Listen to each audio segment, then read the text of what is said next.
Júlio César tem quase 2 anos e está gravemente desnutrido. O bebê, um índio da etnia Chavante, poderá ter sequelas pelo resto da vida. Mas o desafio agora é garantir que ele sobreviva. Dados do Ministério da Saúde obtidos pela BBC Brasil mostram que crianças indígenas têm índices de mortalidade 9 vezes maiores que a média nacional.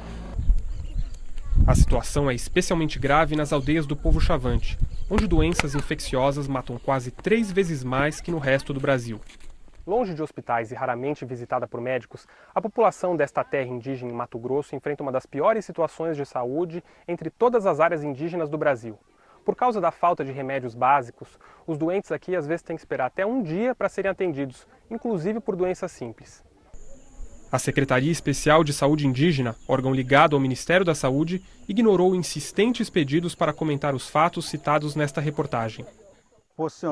Líderes acusam as autoridades de negligência. Mesmo a questão profissional não consegue recuperar todas as pessoas que têm a doença de febre, pneumonia, né, em qualquer doença grave.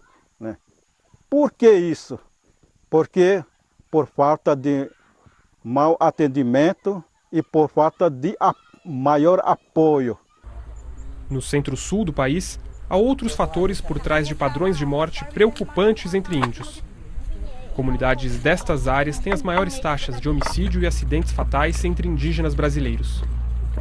Eles culpam conflitos causados pela falta de terras e os riscos de viver em acampamentos perto de rodovias. Os Guarani Kaiowá da aldeia de Apicaí, em Mato Grosso do Sul, passaram 14 anos à beira da estrada até ocuparem uma área que dizem ter sido de ancestrais. A cacique Damiana Cavanha já perdeu 5 parentes atropelados. Seu neto, Gabriel, tinha só 4 anos.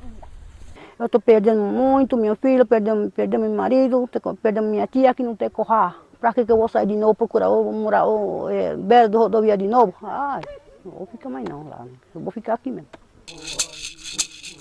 Perto dali, na reserva indígena de Dourados, é dia de Jeroci, a longa reza Kaiowá. O ritual leva os índios a uma viagem no tempo. Eles vão reviver a história do povo até os dias de seus pais e avós. Tempos de traumas e tragédias que se arrastam até o presente. João Felete, da BBC Brasil, em Dourados.